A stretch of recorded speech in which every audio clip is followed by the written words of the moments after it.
Hello ladies and gentlemen, welcome to my channel. My name is George Kingori. I'm your online finance guy who speaks about all things finance.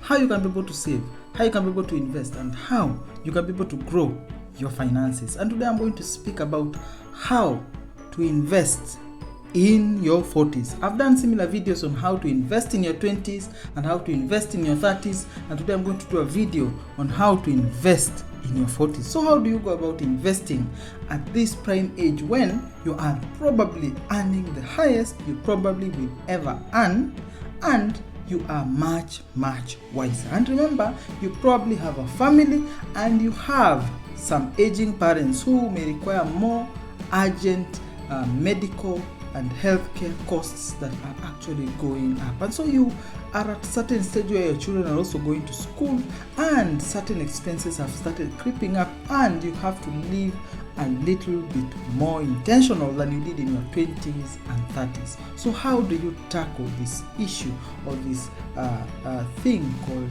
investing? How do you go about it? So the first thing is to be able to understand that at this age is when you start new business ventures. Yes, at this age is when you start new business ventures on things that you have learned over the years, on ideas that you have been cultivating over the years, on ideas that you have been gathering information about. And remember, as a professional, you have also grown, and so you are more knowledgeable. And at this age is when you start new businesses. Yes, new businesses, because probably you are still employed and so can be able to earn from additional business that you can be able to do as a side hustle, or in addition to the main business if you are a businessman in the beginning. So new businesses are the first way or the first pot of investment that you can be able to undertake. Why? Because now you have more knowledge, you have more foresight, you are more sober in your judgment, and you have acquired knowledge. And remember, the key here is to invest in things that you have full knowledge of, and to be able to invest in things that you really understand and have actually done your due diligence about. Remember, this is not where you give money to people so that they can be able to fund their ideas. We will talk about it in much detail later. So businesses, new businesses are the thing that you start investing in. The other thing that you can be able to invest in that is in connection with new businesses is in startups. Yes, you can be able to identify young potential businesses, young businessmen who are doing things, who are growing, who are in charge and are doing businesses that have the potential for high growth. And remember, it is important to note that at this stage is where you find most failure happens. So you also need to take due care and diligence when you are picking these businesses and these businessmen. If the person that you are going to invest in this startup has poor character or has such questionable behavior, then step away from such businesses. Of course, the failure rate for such startups is actually higher, but of the 10 that you can actually invest in, only 3 will actually mature to be able to be profitable enough. But remember, if these 3 are able to profitably make money for you, they're able to cover for any expenses that you incurred, while for the other 7 that did not actually work out. So ensure that you pick businesses that, again, you understand, you are aware of, and you know how they are run. If you are a doctor, invest in small laboratories, medical test laboratories. Invest in small clinics because you are a doctor and you have the financial knowledge. Because remember, you need also to have some knowledge so that you are not taken for a ride as regards to these startups. How do you invest in these startups? You could invest by giving them capital or financing them and taking advantage of debt financing. That is where you do not take any equity on this business, but you give them money so that they can be able to give you some interest over a period of time, and they could be able to pay it off, or the debt could be remaining towards the life of the business, but it is debt. And remember, the beauty about debt is if this startup or if this business goes into bankruptcy, you will be paid earlier as a debt owner, as a person who has provided finances in the form of debts, unlike a person who has invested in equity, who is considered after all other liabilities have been paid off. It could be advantageous or disadvantageous in the sense that if the net worth of this business is negative, then you will lose your investment. If the net worth of this business is positive and a good positive, then you might actually earn when this business is liquidated. Again, measure your risk and be able to determine what you want to go about it. So the other thing is, of course, to understand that you could also invest in what we call growth stocks. So if you do not want to go the idea of business or startups, or if it is a lot of administration burden on your end, then you could be able to invest in growth stocks. Remember, I told you in your 20s you invest in growth stocks. So this is around the second time when you do your growth stocks, because remember, you still want to be able to see your value going up, and you have not gotten to the age of 50 where you need cash injecting investments. That is cash, the investments that are paying you cash over a period of time or regularly, because you're entering into an age where you're going into retirement. So growth stocks are one thing you need to invest in significantly. Of course, the other thing that you need to do is author books. Yes, you can author a book.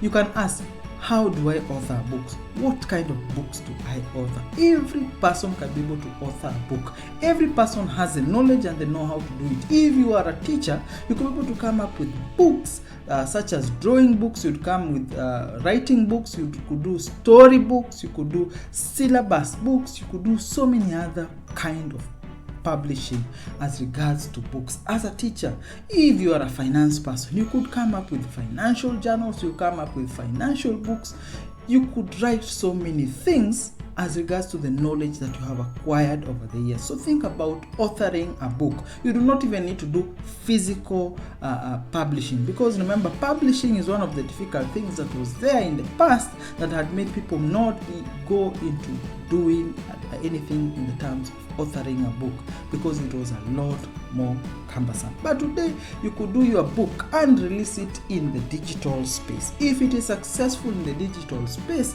then you could be able to now go into the physical space and print or publish books physically and sell.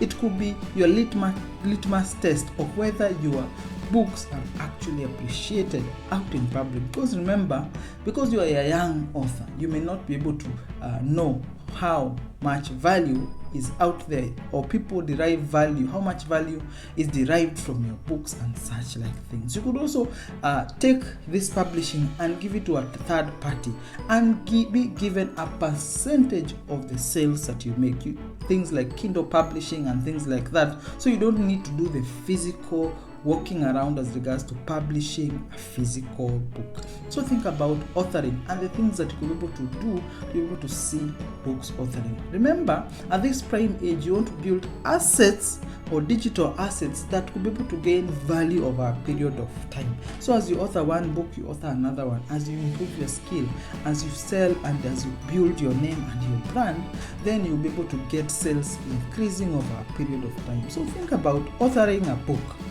Of course, the other thing that is related to that, of course, is investing in professional image. Yes, as a person, as a professional, you need to build a brand around you.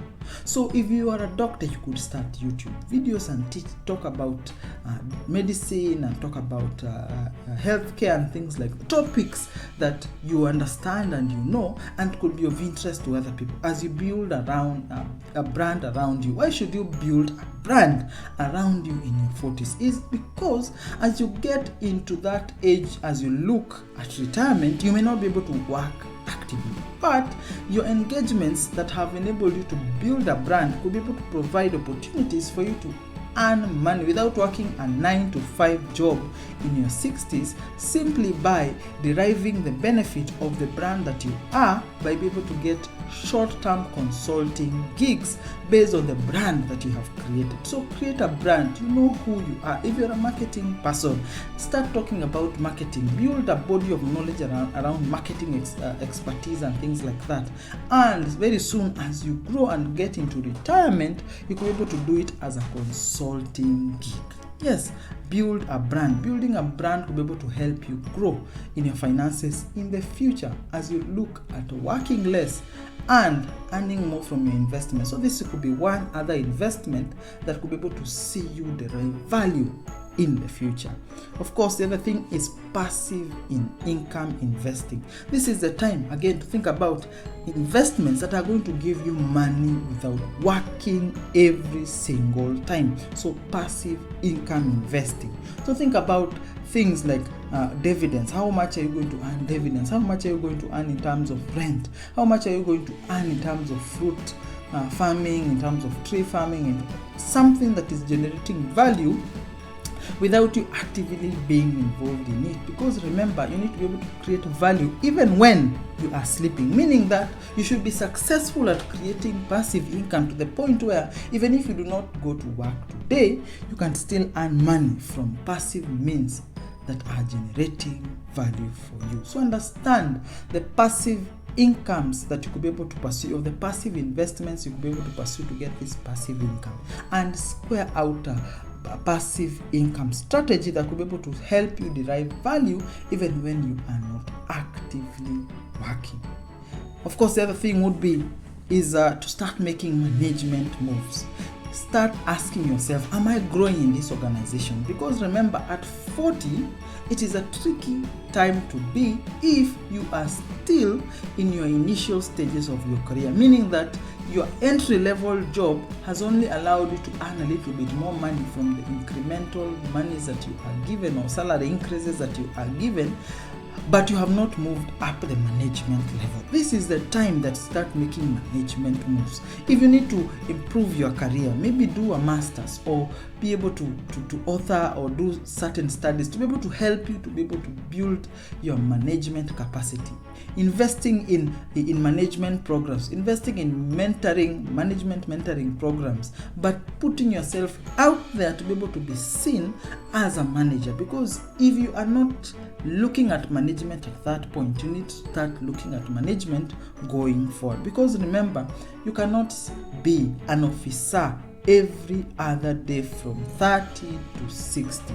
You need to grow in your management responsibilities. So look at those opportunities that you could be able to explore. Is it taking on more responsibilities? Is it starting a new department, or giving ideas to management, or starting a new department, or a new project that you could spearhead? Look at the opportunities that are around you that will be able to help you to mold you into a management person. Management trainee forums and platforms that will be able to help you grow your management skill, because you need to grow your career in your 40s to get to management by the time you hit your 50s, so that you can earn a little bit more money, have a little bit more responsibility, and be able to have a little bit more going towards your investment. Of course, the other thing that you could be able to look at, of course, is to author a research. You could also conduct a research on your particular field, acquire new knowledge, because remember, knowledge is power. When you acquire knowledge, you have a cutting edge over any other professional. You could also look at pursuing a project. Do a project that could be able to help your business or your employer be able to explore new sources of income.